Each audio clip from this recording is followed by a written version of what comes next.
Marcus. Brother Omar. Brother Omar. I need something grapey or lemony. I guess it's acting like we just got here together. Many people will see the tape and the videotape, wonder why everybody was so lightly greeting each other. It's because we have been talking for a while. And we have now stepped forward to have a discussion about the black male secret society known as Sigma Pi Phi, acronym the Boule, B-O-U-L-E. We will do our best to show you the information related to the Boule. That's what this lecture is about. I could give the entire lecture and quote every inch of the documentation without looking at it. I know them that well. But this is my responsibility, my night, to show you the information so that you could look at it with me and double affirm the fact that much of our black press, as much as we like it, has not been honest in talking about this group of black men, for they respect it very highly and never speak negatively against it. We also know that we've had many black people who've been a member of it and have never, ever broken the code or the creed and spoken to one who was a non-member.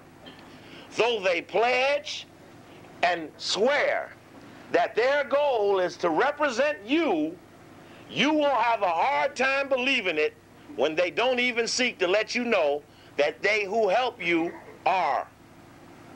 And so, in July 17th, 1990, July 18th, 1990, the Los Angeles Times did a front page story on the left column about elite fraternity of black men. Excuse me, brother. I saw that one get away. I'm just shaming myself. I stand back here. This elite fraternity of black men were described in the article as being influential, as being somewhat like Skull and Bones at Yale. And as it said these things, I was a little in awe, as the others, brothers in African Minds United and the Coalition Against Black Exploitation, as we all were intrigued by the fact that this group of men could have been in existence and we not know about them.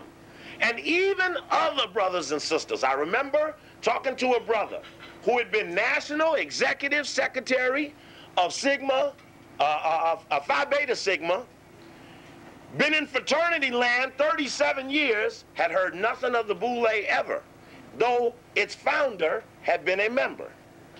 And so, as we began to talk about it with other people around the country, we began to realize that people didn't know about it. How you doing, Brother Warren? And not knowing that people didn't know about it, we just assumed that it was incidental, that everybody must know something about it, and that it was not mysterious or connected to all of those other things we had previously been talking about, like Cecil Rhodes and Baron de Rothschild and all the Halls of Haters, the ADL and the Diamond Jewish Connection. We've been talking about the Trilateral Commission, who is responsible for this economic summit that you'll be seeing on TV the next 3-4 days. You need to know that. Anybody? Carl Rowan came on the radio right here in LA. And my friends jumped him, because we jumping them in every city. And when they jumped him, he said the Trilateral Commission ain't done nothing. But the Trilateral Commission went to the president and had him set up the annual economic summit starting in '76, France. So when you listen to how your destiny of your country, they say, rides on that meeting, you wonder how Rowan could make such an allegation, but knowing as a Boule in Washington, D.C. Epsilon chapter, his goal is to never speak of the high, white, and mighty whom the Boule, all 3,300, are sworn to protect. Yes, these brothers that we are pushing up against the wall have taken a sworn oath that they will never expose the whites that they know actually run the world. They, in ambition, and in deference to liberation and respect of the race, have agreed to maintain the status quo of white supremacy, which has two levels of white supremacy: a local, limited, parochial side, the Ku Klux Klan, the Reardons, the Kenny Hans, the local clans, but has a powerful, more mighty upper crust, which probably would include Occidental Petroleum and Arco and Exxon and Mobil Oil and the Rockefeller Foundation and other influential, wealthy families and institutions. So what we're talking about is, why haven't you heard of those people who are in the secret society? It's because the people who you look to, who you would most suspect would tell you, have sworn that they never will. And because of that, that leaves the sub-leadership, the other group of people that you like a lot, that leaves them to tell you, the heads of the various organizations as you know them. But if you've listened to them, they have never said of these black men, for that they did not know. Which means that Malcolm, we know, knew of these men.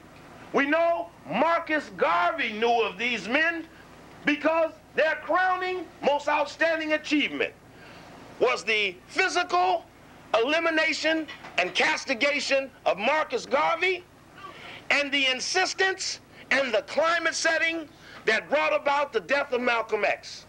For both of those men, international in perspective and insight, were a threat to the very whites that they're sworn to protect.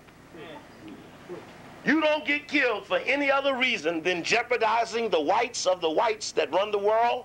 Martin King, who was a Boule, met the bullet, not for the civil rights thing, but for the international war thing that got two Kennedy boys killed also. So we're looking at a group of men who have protected murderers. So what is the crime of this Boule? As we allege, as many of them say, why do you step to my doorstep and accuse me of these things, of which I know not? But their so-called limited understanding is in fact defiance, and woven into the oath that they swear that they will never even act like they know who these people really are. We have challenged these people on the radio, TV, in the street, on numerous occasions. Kurt Smoke, the mayor of Baltimore, Jesse Jackson, the head of the Rainbow Coalition, Cecil Murray, all the way down the line. These people that we have challenged have never been able to stand up and honestly turn around and say the truth to the matter. And we understand that. So our job is to come to you with the information so that you can make up your mind. There are several affirmations about this process that we must agree to. A Greek is a fraud. A Greek is a fraud. Now, there are a lot of people going to hear this all over the country, and they want to know, do you understand that a Greek is a fraud? So I want you to holler out if you think that a Greek is a fraud. A Greek is a fraud. Oh, let me try that one more time. You might not be ready, because this is going to go to people all over the country. And they want to know, do you believe this? Because if you believe this, this comes to a certain conclusion that will produce other action, which you have affirmed. Is a Greek a fraud? A Greek is a fraud. Did the Greeks steal from Kemet? Yes. Okay. If the Greeks stole from Kemet and a Greek is a fraud, what then is the fate of those who have perpetrated the Greek in spite of the fact? Fraud. Plagiarize. There, somebody finally caught on. Everybody hollered fraud. Okay, that's the crime, right? Somebody else gave a sentence. The suggestion is clear that the ebony 100 most influential ought to be -9. It ought to be the top 91. Because the 9 Greeks ought to back out while there's still time.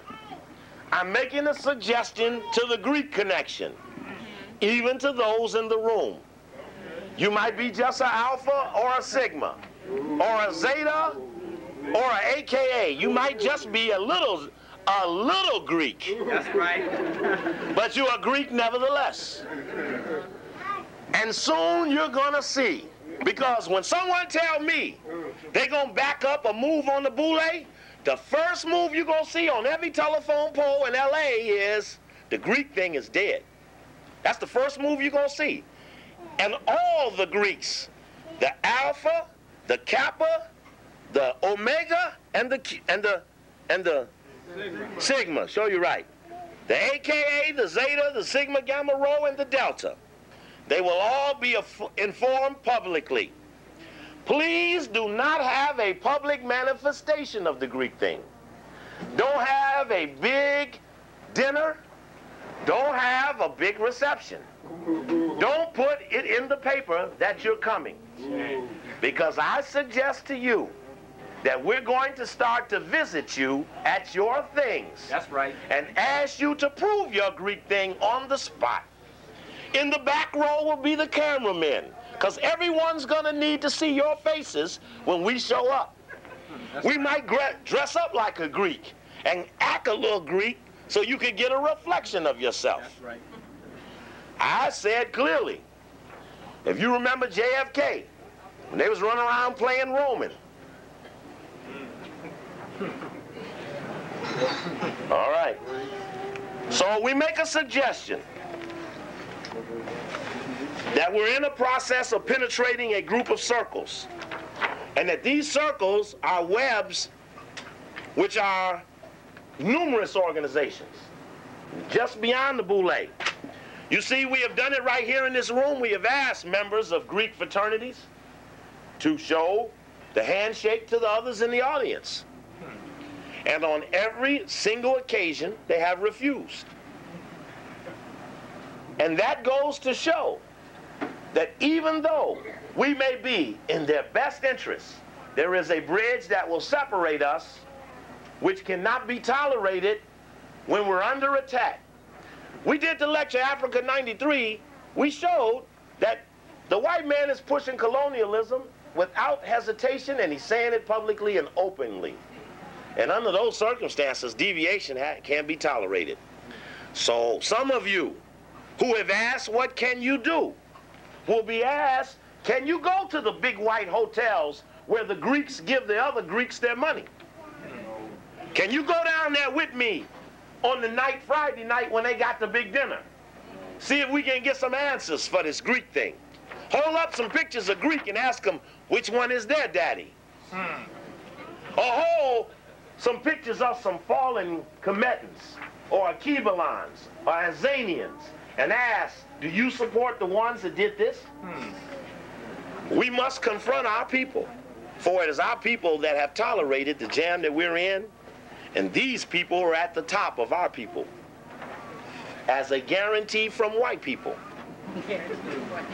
Yes, the whites guarantee the Boule prosperity and notoriety.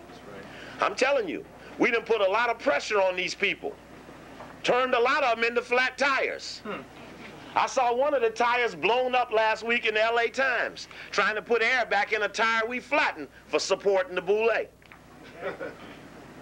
Check. Check. This is the founder of the Boule, Henry Minton. If this was color, you'd see he's light, almost white. Because in the early aspects of the organization, there was a lot of that. Henry Minton is the founder and so-called pioneering spirit. Brother was kind, knowing I needed a pointer. Of the organization Sigma Pi Phi, the head man of the organization is called the Grand Sire Archon. A-R-C-H-O-N is what a member is called after they have been inducted. They're an Archon. He was the Grand Poopah from 1908 to 1909.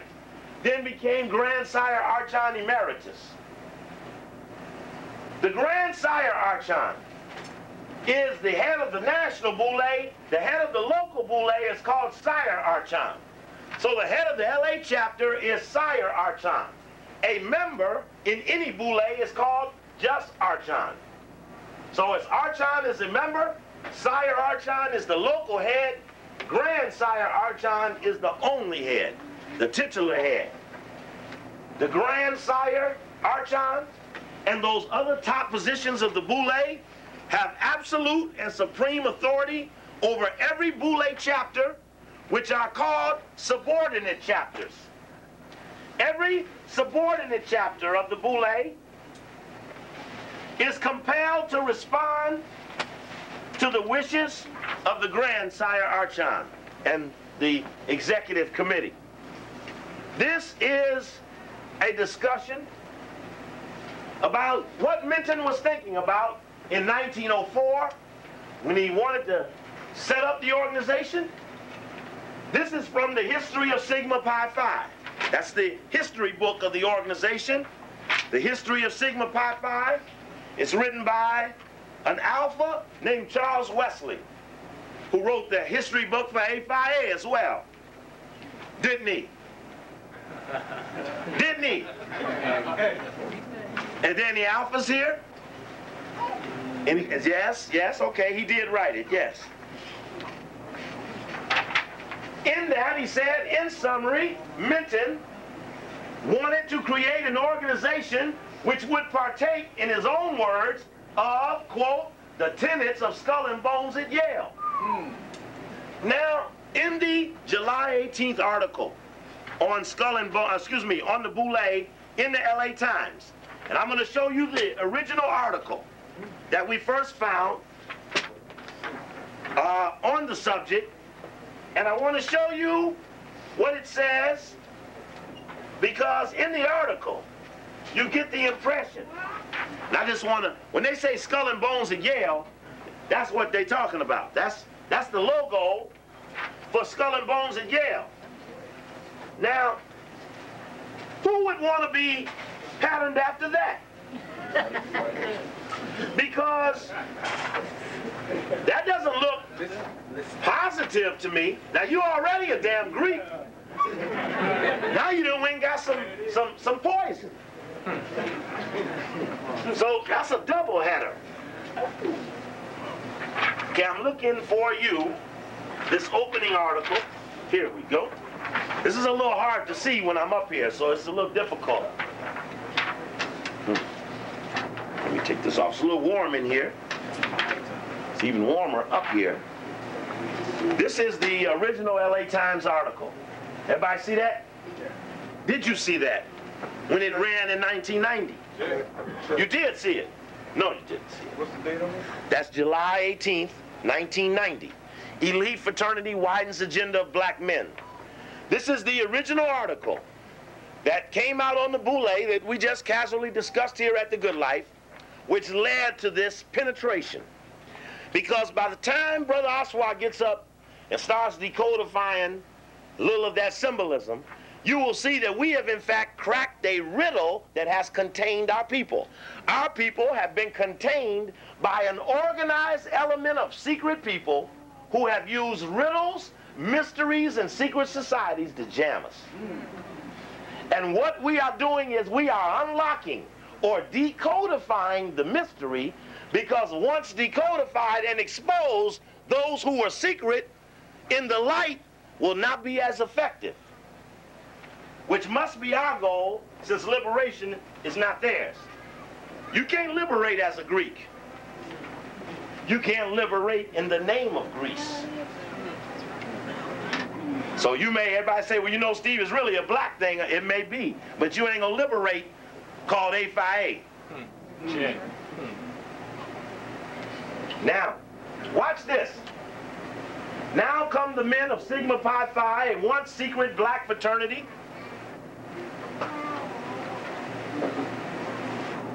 That celebrates the professional and material success of black men. Have we had much material success?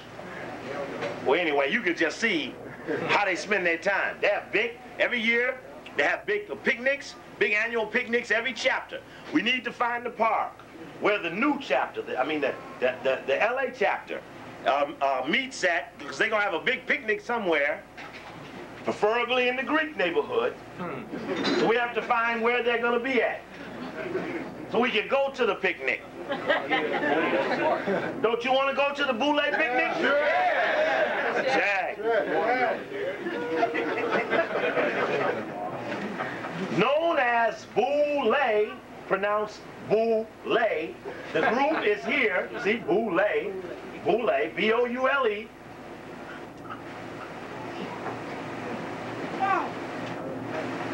Known as the Boule, the group is here this week for its biennial meeting, and it's look at an agenda for the black male in the 90s. Now, Louis Sullivan, who is head of Health and Human Services, is a Boule member. In fact, a little later on, you'll see him talking about him speaking. It was not in this one, it's in the other one, where he's speaking. There's talking about Louis Sullivan's name right there. U.S. Secretary of Health and Human Services, Louis Sullivan. Well, this was about assisting the young black male. Says, are focusing more on social activism. Too many young black men, said the civil rights group, are underemployed, alternatively feared, and reveled, and living at a risk. So they're going to help young black men.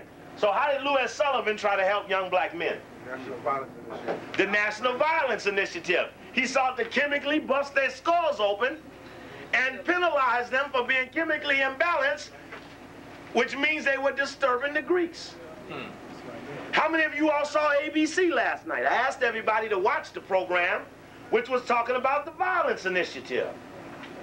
And did you see the story after that, too? Which was just as deep. The sister from Chicago working for the Koreans, paid by the United Way. Just like we talked about on the radio. And there was a white man saying that we're not going to let certain prisoners out of jail until we prove they're chemically balanced. Now you imagine you done your time and a motherfucker telling you you 40 degrees off balance. Oh, brother, this is deep. This sounds funny, but if we don't get together and kick some ass, they're going to cut all us open. We all going to be walking around like this here. We act a little like this now, only we do the bunking. Now, watch this. Watch this. Watch this. This I thought was interesting. Almost sounds accidental. Like Yale Skull and Bones, secret society to which George Bush belongs, the Boule has been criticized by some as a social anachronism and has challenged members to change its image. Like Yale Skull and Bones secret society. You see, when you hear that, that almost sounds like, it's probably like Yale Skull and Bones. But then, when you actually see that it isn't just like it, it was made like it. You see what she did? You see how the article kind of hid the fact that it was pledged to be like Skull and Bones at Yale. See, like Yale Skull and Bones, it doesn't say patterned off of or vowed on the tenets of. It doesn't affirm it as well as we found it when we got the damn book. You see, someone said, well, brother, now we got the article. What more will we need to look for? Is that once someone that we don't like writes something, we know there are 10 times more things there once we get it. Anybody that looked at anything, I try to look over it because my eyes look for different things. And all of these people together. Now, I must tell the story again for the record, for those who don't know. I lectured at Morgan State. I left here in Los Angeles, went to Morgan State in Baltimore, gave a lecture. In fact, Christian Gregory, who was just in the jet, Dick Gregory's son, was the head of the student government there, brought me there to Morgan State. I did the little piece on the Boule. A sister in the audience heard the lecture, went to her teacher, who was asking her to write a term paper. She said, I'm going to write it on the Boule and Skull and Bones, because I heard the guy mention it at the lecture hall. And he said, well, I'm in the Boule. I can't wait to see it. He asked to take her to lunch. She's a very nice-looking sister. He asked to take her to lunch. She called me up. I come back to L.A. She called me here in L.A. at the hotel, asked me what should she do. I asked her if she could have lunch with him without lifting up her skirt, because that's what the Boule wanted. Wanted the Boule day.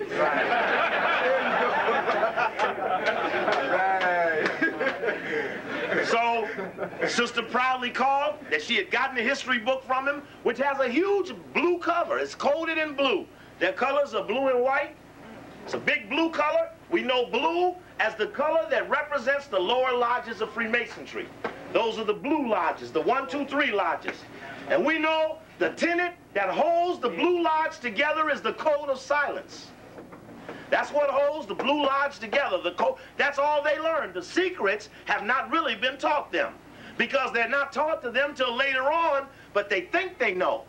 But the 1, 2, 3 lodge is about testing their ability to keep the damn mouth shut. That's right.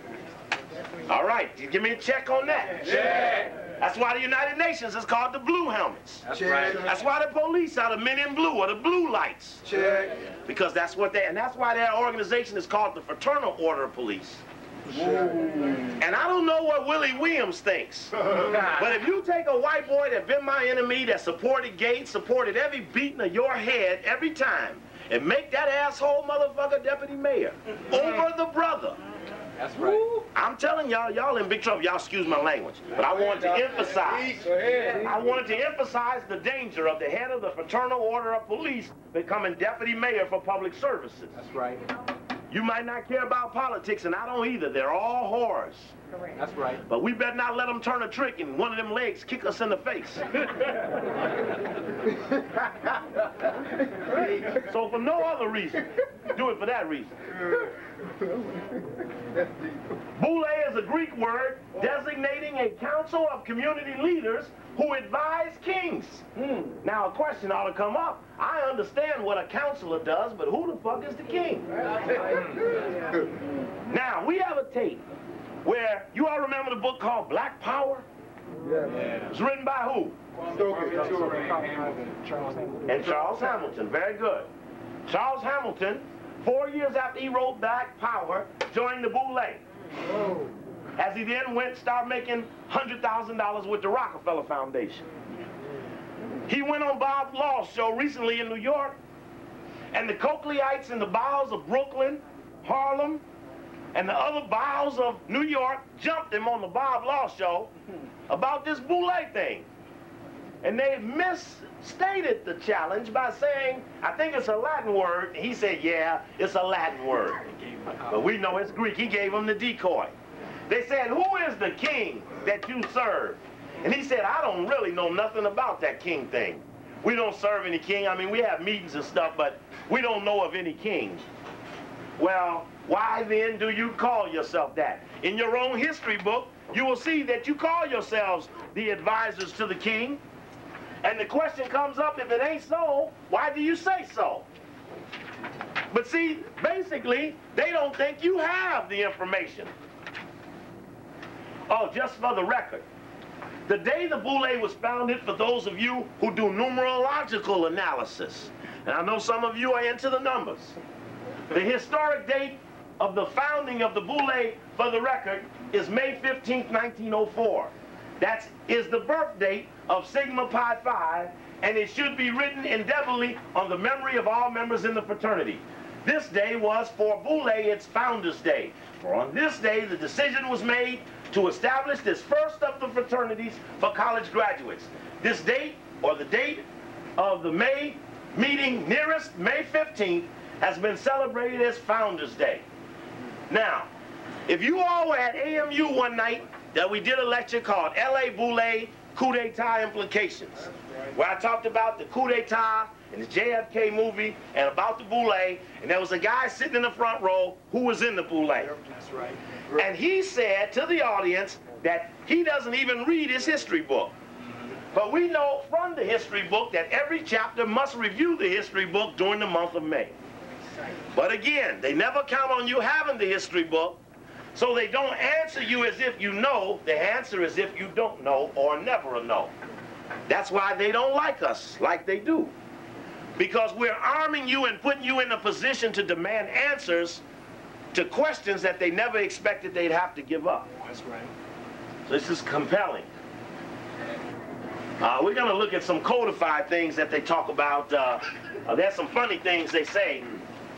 From their history book is another dialogue we want to look at. This is, as you can see, history of Sigma Pi Phi. As you see, I write on my stuff. The things you read, write on, talk to it, hold it for a while. Quit throwing it away as soon as you get it.